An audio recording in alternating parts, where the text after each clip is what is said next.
Seja bem-vindo, estamos começando mais um programa Guardados da Memória a partir de agora. No programa de hoje, nossa entrevistada, carioca, tem vários predicados. É escritora, produtora rural, fala inglês, francês e também vai falar um pouco para nós sobre a Revolução Federalista, do qual seus antepassados participaram. Conosco no programa de hoje, Yara Botelho Vieira, em seguidinho.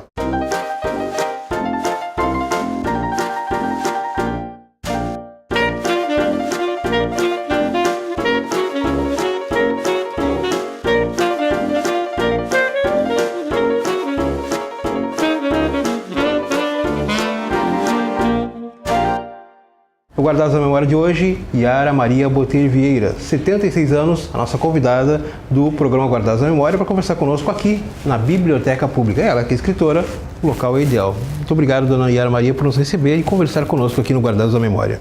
Eu que agradeço o convite de vocês e acho muito significativo o nome desse programa, Guardados da Memória.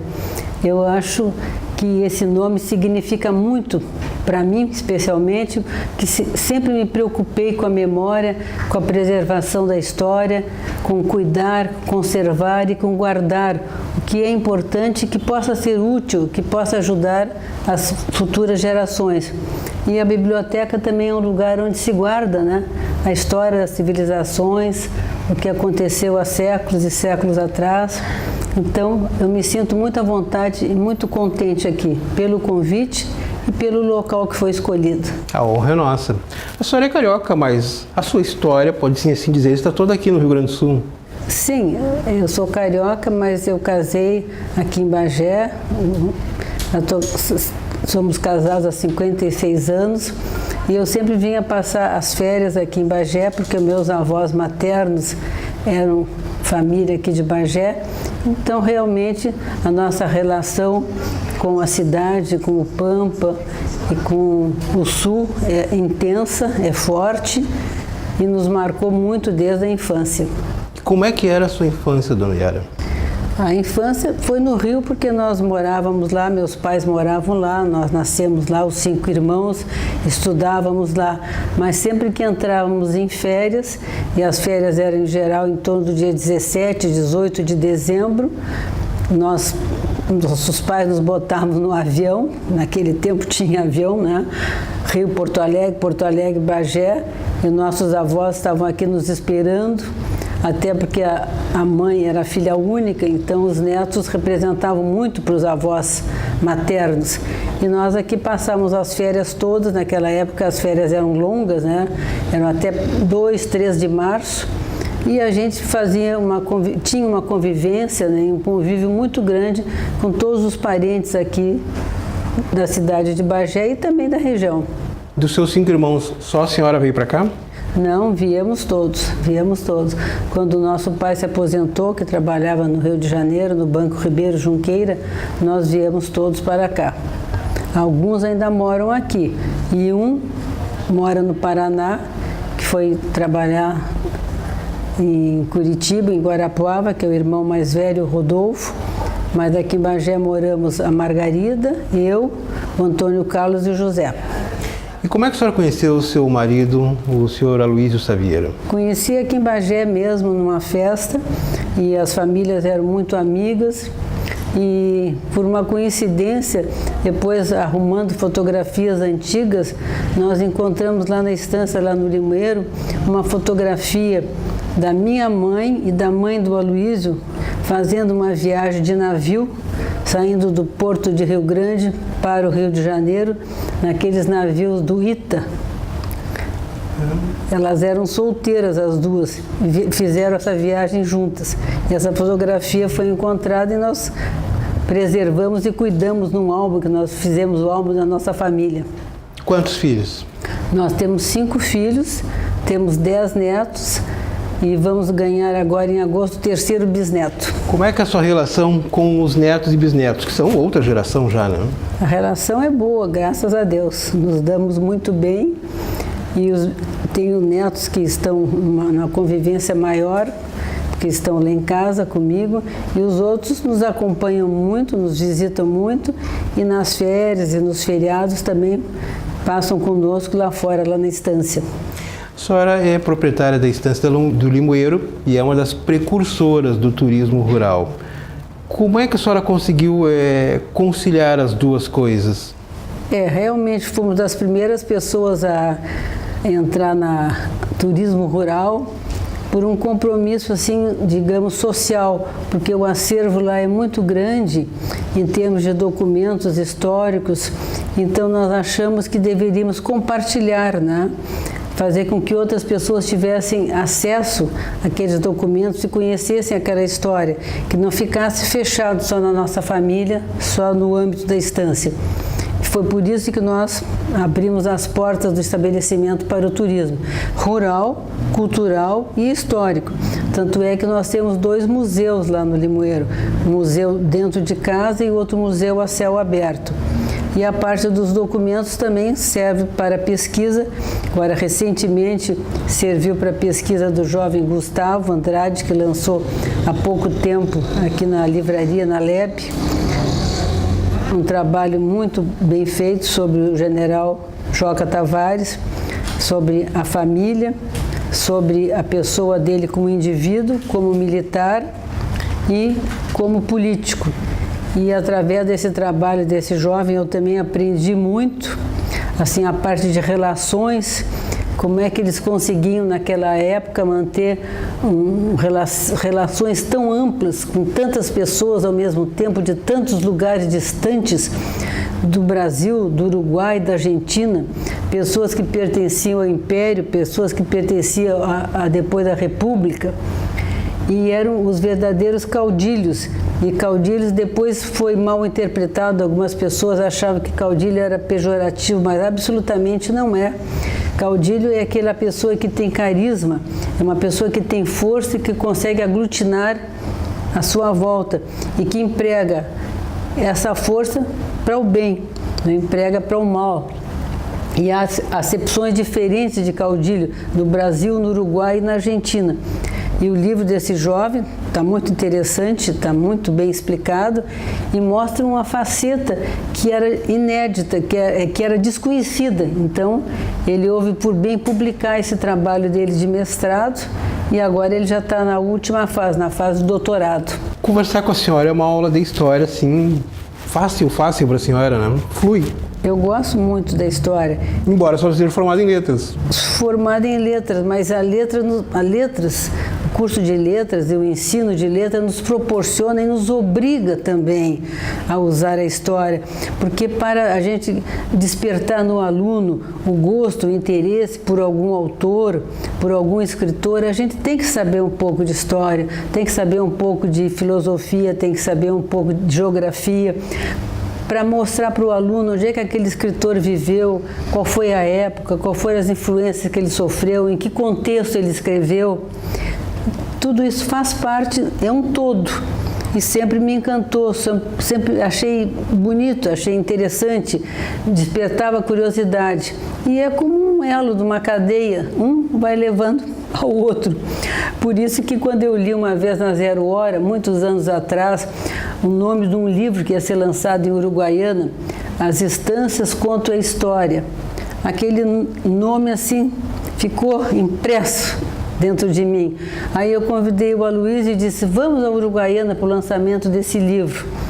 E lá, nós tínhamos até um filho que estava morando e trabalhando lá. Nós fomos, esse livro foi lançado no sindicato, na Associação Rural. Havia muitíssimas, umas 500 pessoas, uma beleza, foi o lançamento. E era do Carlos Fontes, o autor desse projeto, contando a história das estâncias de Uruguaiana.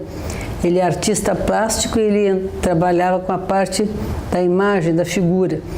E a outra parte do texto cabia a outra pessoa que se encarregava da pesquisa.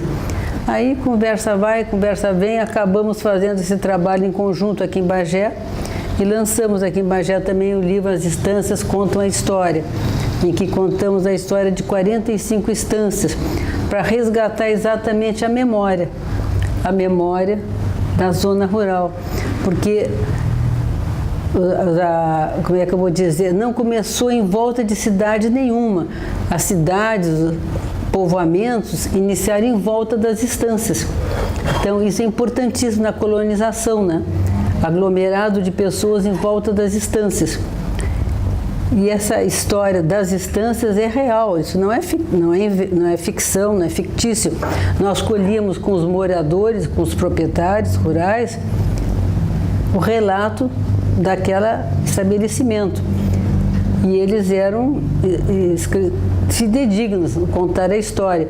O que nós queríamos era mostrar ali verdadeiramente histórias de vida que pudessem servir até de exemplo, de alento e de ensinamento para nós e para os outros. As Estâncias Contam a História é um dos livros que a dona Yara Maria publicou. A senhora tem outros de poesias, de contos também, né? Sim, nós trabalhamos muitos anos na Fumba, antes da Urcamp, na Fumba, e havia os álbuns de poemas ilustrados, e nós colaborávamos também nos álbuns de poemas ilustrados.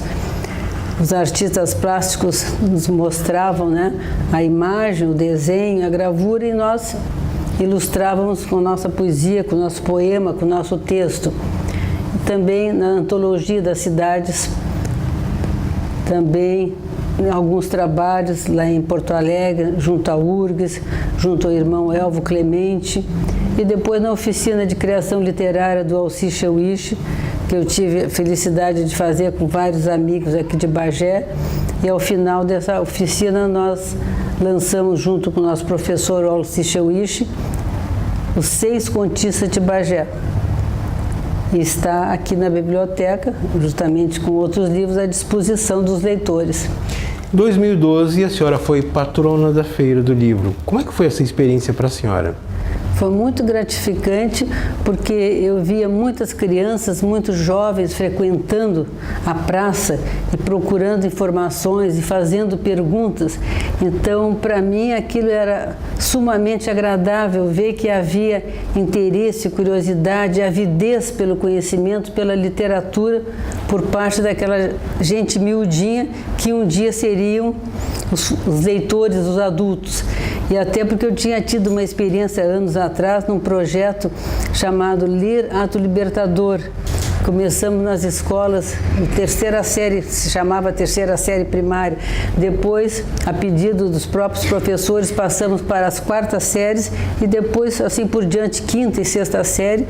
E chegamos ao 2º grau, escolas municipais, estaduais e particulares.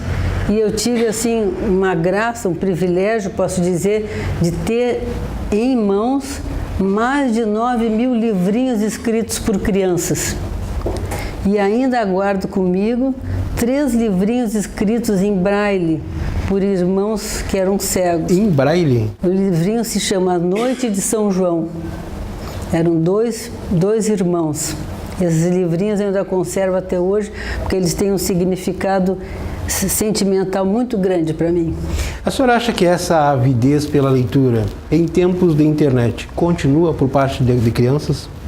Diminuiu, mas ela nunca vai desaparecer, porque se a internet existe e se outros meios de comunicação existem, eles partiram de algo. Eles tiveram um princípio, eles tiveram o primeiro degrau. E esse primeiro degrau é a palavra escrita. Como é que a senhora vê hoje essa questão cultural, de conhecer a nossa cidade, a nossa história, por parte dessa gurizada nova que está surgindo? Há esse interesse? Nós, adultos, temos que propiciar, nós temos que proporcionar, nós temos que convidar. E para isso o turismo é um mecanismo, é um braço que pode facilitar. Os guias turísticos, levando para os pontos turísticos, explicando o que aconteceu naquele lugar, qual foi a causa do acontecimento, por que repercutiu. Ontem, casualmente ontem, eu convidei um netinho meu muito querido, o Vitor, o Vitinho, e nós fomos à Catedral de São Sebastião. E lá nós mostramos para ele diversos locais que têm conotação histórica, não só religiosa, histórica também, como o local onde está sepultado Gaspar Silveira Martins. E ele, com o telefonezinho dele, ele colocava no meio das grades, assim, daquela porta de grade, e iluminando peça por peça para ele poder identificar o que era. O que é maçom, vó? Por que significa aquilo? Por que tem aquela figura? Então, cabia a mim fazer isso.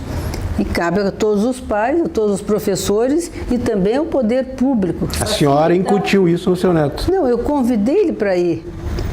Ele não ia pedir para ir. Ele não sabia que o Gaspar Silveira Martins ali estava sepultado. Eu mencionei, ele era amigo do Joca Tavares. Quando ele estava em Montevidéu, ele mandava armamentos, mandava recursos para o Joca Tavares. O Joca Tavares teve 45 dias lutando nessa praça aqui. Ali tem o monumento do Carlos Telles, que foi um grande coronel, que abriu mão de muitas coisas para ajudar os seus soldados.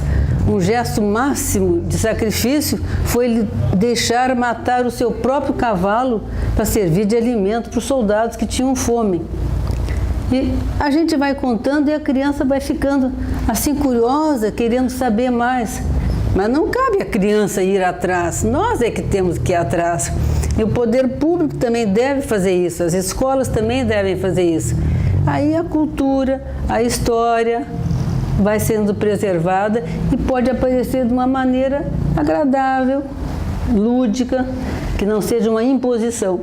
A senhora falou em escolas, mas não é comum hoje nas escolas, até agora pelo menos, a nossa história, a história local, de forma assim elucidativa, lúdica, como a senhora estava me falando agora. Realmente não é comum, não é comum. Eu acho que nós poderíamos tentar reverter esse quadro de alguma maneira. Ainda mais que aqui em Bagé tem o Museu Dom Diogo de Souza, que é algo precioso. No interior do Rio Grande do Sul não existe um museu do nível da categoria do Museu Dom Diogo de Souza, começando pelo prédio, que por si só é valioso. E o que tem lá dentro, então, só indo para conhecer. Quem nunca foi, por favor, vá. Não sabe o que está perdendo. É maravilhoso, está muito bem cuidado, muito bem conservado. E graças a Deus, Bagé foi berço do Tarcísio Antônio da Costa Taborda. Eu lhe perguntei sobre a Feira do Livro, mas em 1982 a senhora organizou, por assim dizer, a primeira Feira do Livro. Sim, eu trabalhava como diretora da Biblioteca Pública Municipal. A biblioteca não era aqui nesse local, claro.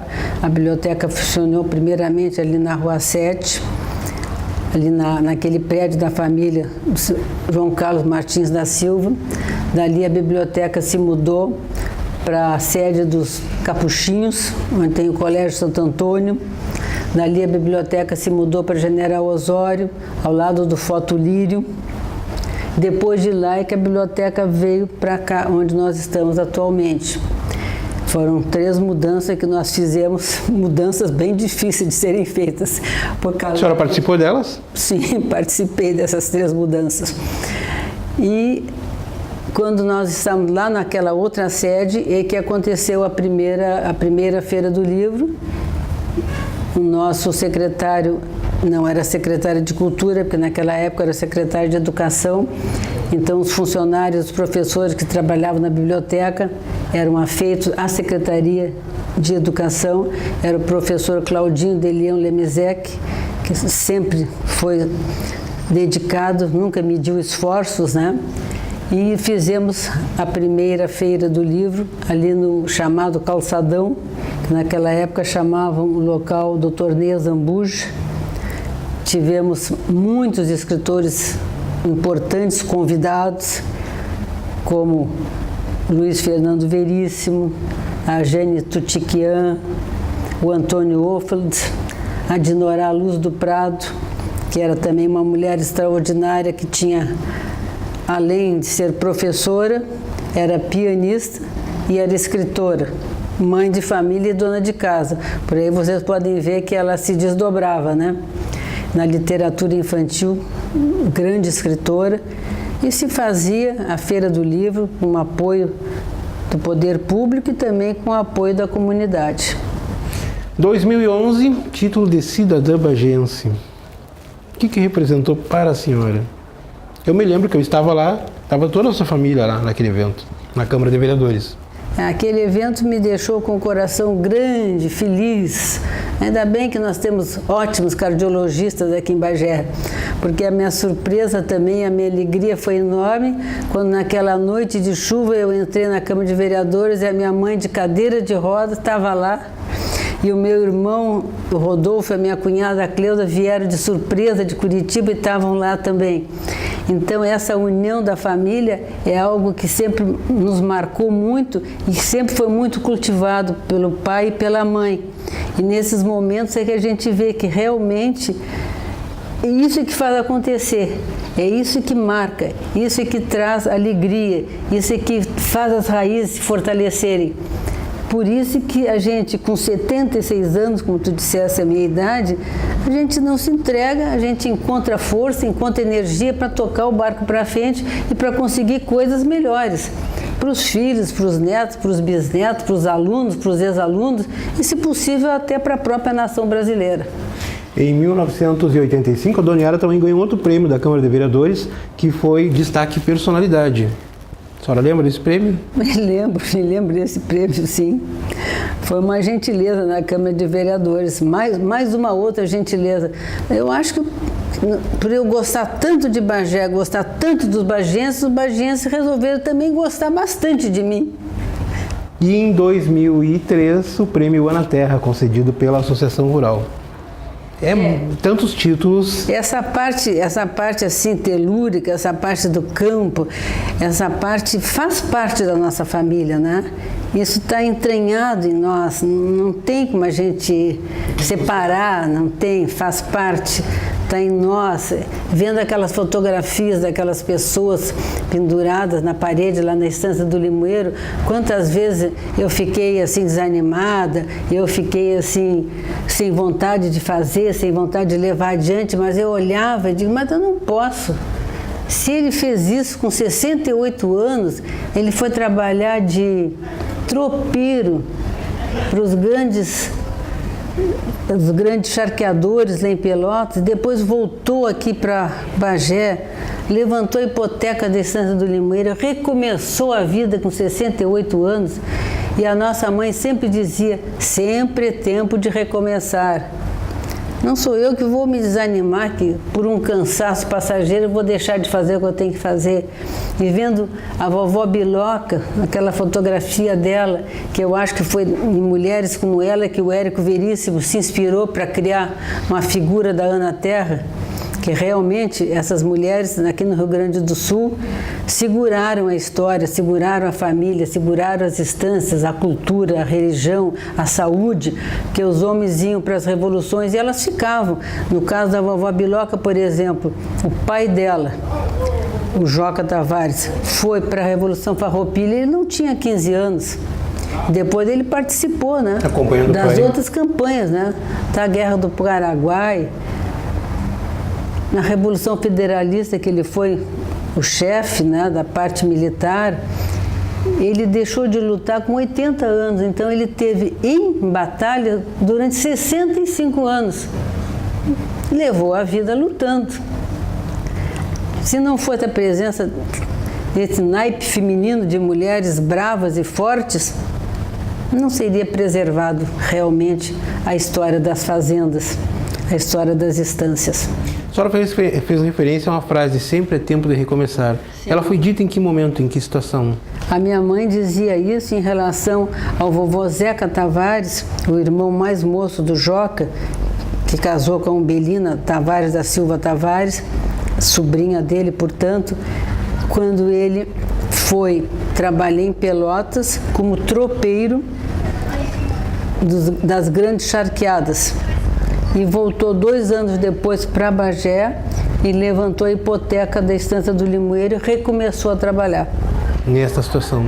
Porque a estância tinha sido hipotecada, porque eles precisavam pagar, né, a farda, o alimento dos que estavam lutando ao lado deles, né? Eles não eram um exército oficial, né?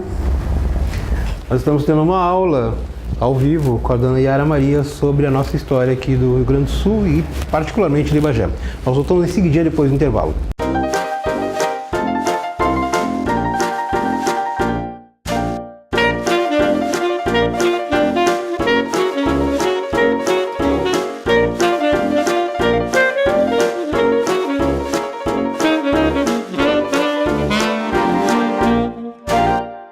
Estamos Estamos de volta com o programa Guardados da Memória. Nossa entrevistada de hoje é a professora Yara Maria Botelho Vieira. Professora Yara, ou dona Yara, a senhora carrega com a senhora um legado muito grande, uma história muito grande. Qual é a sensação de ter a história, por assim dizer, nas suas costas? É compromisso. É compromisso. Carregar, saber carregar, tentar transmitir e, na medida do possível, passar adiante de uma maneira que possa ser útil também para as outras pessoas. Esse conhecimento todo que a senhora passa com naturalidade para a sua família, como a senhora falou agora há pouco do seu neto? Eu tento passar. Para os visitantes que vão lá na estância no Limoeiro, eu já recebi beirando umas 3.000 pessoas de visitantes e muitas escolas de crianças e adolescentes também. Eu tento passar para quando eles forem escutar essa história em sala de aula ou forem ler nos livros, eles possam associar com a figura da fotografia, com a figura da espada, do livro, dos objetos de uso pessoal que estão lá, e a história se torne para eles mais fácil de gravar, né? Fique uma coisa mais pessoal, e se a história entrar pelo coração, ela é facilmente assimilada, não tem que entrar pela cabeça, tem que entrar pelo coração, tem que despertar o gosto. A senhora, quando falou da sua mãe, ficou emocionada. O que lhe dá saudades hoje em dia? Ou o que a senhora sente saudade? A sabedoria, os conselhos, aquele olhar verde que enxergava longe. Antes de falar, ele já estava, aquele olhar verde dela enxergava muito além. Como é que era a sua convivência com ela? Muito bem, aliás, de todos os filhos. E os netos também, e os bisnetos também. Ela soube cativar todas as pessoas à sua volta. Há pouco tempo atrás, 15 no centenário dela, né, foi prestada uma homenagem também na Câmara de Vereadores, e nesse ano nós inauguramos uma biblioteca com o nome dela, Yara Tavares Botelho, em homenagem a ela, com o apoio da nossa secretária de Educação, professora Nádia Labella. E nesse ano, na Câmara de Vereadores, essa homenagem foi prestada, e eu convidei algumas pessoas que eu sabia que eram amigas dela, e uma jovem senhora me disse assim: eu nunca me esqueci de uma frase que a tua mãe disse. Tua mãe disse assim: eu tenho muitos filhos, muitos netos, noras, genros, bisnetos, os namorados, e acontecem muitas coisas que eu aceito. Não concordo, mas aceito. Porque eu aceitando, embora não concordando, eu mantenho o clima de harmonia. Então isso é um ensinamento dela, que foi passado por uma senhora que foi visitá-la. E que anos depois do falecimento dela, nesse ano, nessa homenagem na Câmara de Vereadores, essa senhora me relatou, me contou. A senhora é uma pessoa que tem uma ligação muito forte com a religião, na sua própria estância de Limoeiro, assim. Senhora, vou lhe fazer uma pergunta óbvia. Pois não. É uma pessoa de fé? Ah, sim, sim. O que lhe move? Eu sou uma pessoa de fé, e eu procuro fazer também o que a minha avó e que a mãe sempre disseram: a fé tem que ser cultivada. A fé tem que ser cultivada. A gente não pode se satisfazer em apenas ter fé. Tem que cultivar para que ela aumente, para que ela melhore de qualidade. E isso diariamente se faz. De que modo a senhora faz isso? A primeira hora da manhã, em geral não, certamente é na primeira hora da manhã que eu faço aqueles momentos, aqueles minutos. E a minha avó materna, porque a minha avó paterna eu não conheci, meu pai ficou órfão muito cedo, a minha avó materna sempre me incutiu uma devoção muito grande à Nossa Senhora, Virgem Santíssima. E ela me deu um livro que eu tinha sempre na minha frente, na minha escrivania. E o título do livro já diz tudo: Maria, uma presença amiga. Maria, uma presença amiga. E essa presença amiga sempre aconteceu na minha vida. em todos os momentos. Maria está presente na minha vida. Tanto é que quando vocês perguntaram 2 lugares aqui em Bagé em que eu poderia fazer esse programa, Guardados da Memória, 2 lugares onde eu me sentisse bem, eu falei Igreja Nossa Senhora Auxiliadora ou Biblioteca Pública. Está explicado. Os 2 lugares me fazem bem. A senhora completa em novembro 77 anos. Completo 77 anos e também faremos 57 anos de casados no mesmo dia.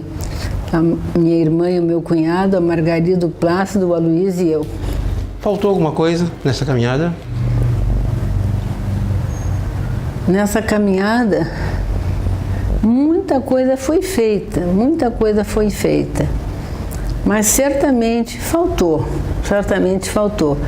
Mas a misericórdia de Deus há de me perdoar, porque a misericórdia de Deus é um manto que nos cobre.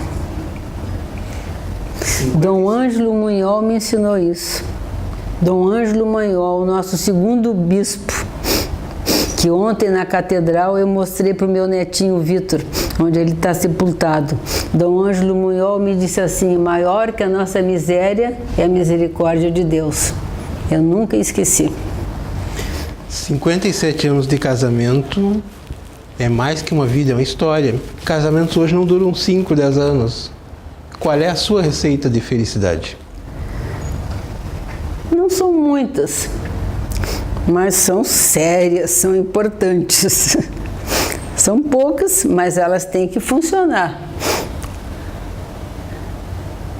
Paciência, tolerância, compreensão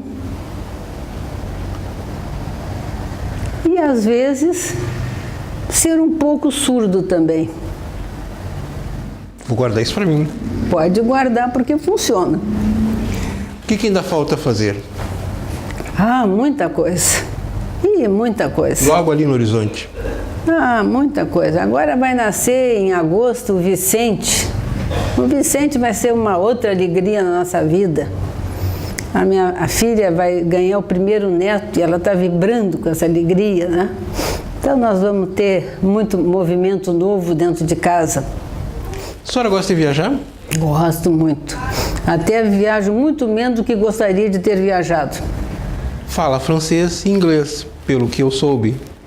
O francês eu fui obrigada a aprender mesmo no colégio, porque o colégio lá no Rio era francês, né? E fazia parte, né? Era uma disciplina obrigatória. E depois o inglês, claro que também no segundo grau, por ser a língua universal, como se diz até hoje, e ter licionado também bastante aqui na FUMB, na Urcamp, tanto língua inglesa, no laboratório de línguas, na universidade, a literatura inglesa e norte-americana. E também porque o inglês é uma língua que atrai a gente, né? Muitas coisas a gente precisa do inglês para poder se inteirar. Naquela época você falava latim, você aprendia latim na escola? Ah, sim, graças a Deus. E graças a Deus, e aprender latim facilita a vida da gente muitíssimo. É mesmo? Muitíssimo. A origem das palavras, os sufixos, saber de onde é que ela veio. E o latim facilita muito. Pena que hoje em dia os alunos não aprendam. E a gente aprendia os 4 anos no ginásio, que era naquele tempo era o ginásio, depois os 3 anos do clássico e depois os 4 anos da faculdade de letras. Não me arrependo nem um pouquinho, acho que valeu a pena ter aprendido. Como é que a senhora é com a internet? Ah, eu sou uma admiradora da internet. Há pouco tempo foi que eu comecei a entrar, foi no Face. Depois daquela tragédia, daquele desastre horrível da boate em Santa Maria, que eu vi a força do Face, das redes sociais. Aí eu pedi para uma neta, a Fernanda, e ela me ensinou e me botou no Face. E eu utilizo muito, e o WhatsApp também, para me comunicar com as pessoas que moram longe. Eu tenho sobrinhas que moram longe, irmãos e cunhados e primos, né? E facilita muito a nossa vida. Como professora, lhe incomoda quando a senhora olha um comentário, um debate, uma conversa no Face e a senhora vê aqueles erros cruciais da língua portuguesa, ou acha que aquilo é natural? nos dias de hoje? Não me incomoda, não me incomoda. Eu acho que é uma consequência da falta de leitura e da pressa, porque as pessoas vão abreviando, né? E com isso vão comendo letras e às vezes quando querem escrever a palavra por extenso, não sabem. E a gente sabe que a língua é um organismo vivo, é dinâmica, né? Ela nasce, vive e morre. E durante a vida dela, para facilitar a comunicação, ela sempre encurta, ela nunca aumenta de tamanho. As palavras sempre vão se tornando menores, né? Vossa mercê, vosso um ser, você, o se e se. Quantas letras se perdeu ao longo do tempo, né? Por quê? Para a comunicação se tornar mais ágil. E isso faz parte da natureza humana. A necessidade da comunicação é fundamental. O ser humano precisa se comunicar sempre, sempre. Não importa em que termos, do ponto de vista de gramática. Hoje em dia, na língua falada, não. Na língua falada, se aceita e se permite muita coisa que anos atrás não se permitia. Já na língua escrita, não. A língua escrita, ela tem certas normas e certas regras que nós temos que obedecer. Como tudo na vida, né?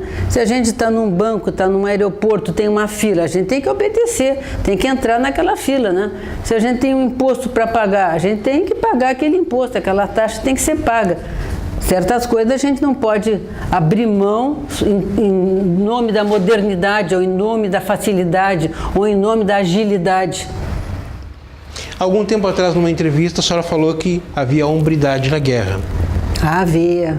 E a hombridade que havia na guerra, trazida para os dias de hoje, é muito diferente. Vivemos um tempo, num momento de muita agitação de caráter, mudanças de caráter. Como é que a senhora vê os dias de hoje comparado ao que se era antes? Duas coisas que é um assunto até com o qual eu me preocupo. Duas coisas que eu acho que são causa disso. É a falta de religiosidade. A religiosidade tinha que ser mais cultivada. Em que sentido? Porque hoje você tem mais igrejas do que nunca. Realmente, mas essas igrejas estão muito mercantis, né? Muito comerciais, né? A religiosidade não quer dizer assim entrar no templo, pode ser entrar dentro de si próprio, né? Fazer uma reflexão de manhã cedo, ficar 10, 15, 20 minutos rezando, ou orando, ou meditando. Uma introspecção. Uma introspecção. E o outro motivo que eu acho assim, as famílias estarem um pouco dispersas por motivos também de sobrevivência, de trabalho, de compromissos, de emprego, de horário. Aqui em Bagé, não tanto, mas já um pouco. Nas cidades maiores, às vezes saem de manhã e voltam às 20 horas, 21 horas, né? E às vezes pais e filhos se encontram em sábado e domingo, né? Isso faz falta, a presença, né? Como o livro que a minha avó me deu, Maria, uma presença amiga. O pai tem que ser presença, a mãe tem que ser presença, né? A senhora acha que a base familiar hoje está mais esfacelada? A base familiar precisa melhorar. A base familiar precisa melhorar. Porque a base familiar melhorando, a sociedade vai melhorar como um todo. A base familiar está ou não atrelada com uma questão econômica? Sim. Se estamos bem, está tudo bem. Se estamos ruim, está tudo ruim. Sim, a base familiar ela está atrelada também à situação econômica. A situação econômica gera no indivíduo uma ansiedade. Se essa ansiedade for muito grande, gera uma angústia que a pessoa somatiza e cria doenças dentro do seu organismo, né? E essas doenças geram mais despesas porque vai à procura do médico, vai à procura do remédio e também criam problemas a nível de Estado, a nível de governo que tem que deixar aquele indivíduo em laudo médico e em licença médica, não pode trabalhar, existe a lacuna, existe a falta naquele setor, então é uma bola de neve. Voltando à questão da hombridade, como é que a senhora vê a questão moral hoje da política brasileira? Que na verdade não é só política, nasce no povo, por assim dizer, com pequenos gestos que afetam todo mundo também. Eu vejo como nós todos brasileiros vemos, né? Lamentavelmente vemos, né? Não são todos os políticos, mas é a grande maioria. Não, é difícil se encontrar um político com letra maiúscula, né? São poucos, mas existem pessoas ainda corretas, existem pessoas direitas, né? Ontem mesmo eu li num jornal que um senegalês devolveu uma nota de R$100 para um senhor que pagou uma compra pensando que era uma nota de R$2. Esse senhor colocou isso nas redes sociais. Esse senegalês foi contratado para trabalhar num posto de gasolina, já está com carteira assinada, ganhando o seu dinheirinho, vai ajudar o pai e a mãe que são pobres. Então, existem pessoas direitas, né? A regra virou exceção. São poucos, mas existe. E a gente tem que fazer como esse senhor fez, né? Divulgar, que é para também alimentar nas pessoas a esperança, o otimismo. Não pode as pessoas ficarem só se lamentando, não pode perder a esperança. Afinal, se o melhor homem do mundo morreu com os braços abertos, não fomos nós que vamos cruzar os nossos braços, né? Vamos tentar fazer a nossa parte.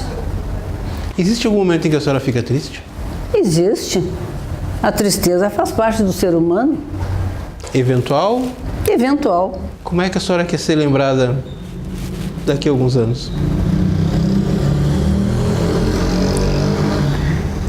Eu quero ser lembrada assim como eu fui lembrada por vocês, né?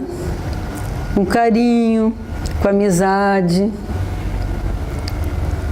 Carioca, bagense, mamãe, vovó, sogra, professora, bisavó, um pouquinho de cada, copeira, motorista, enfermeira, um pouquinho de cada. Muito obrigado, dona Yara Maria, pela sua entrevista ao nosso programa de hoje. Muito obrigada. Guardado da memória, está guardado aqui dentro do meu coração. E tenho certeza que a senhora também está no nosso. O programa Guardados da Memória de hoje conversou com a professora Yara Maria Botelho Vieira. O programa de hoje e todos os outros você pode acompanhar pela internet, no nosso site, no YouTube e também no Facebook da TV Câmara. Obrigado pela sua companhia e até o próximo.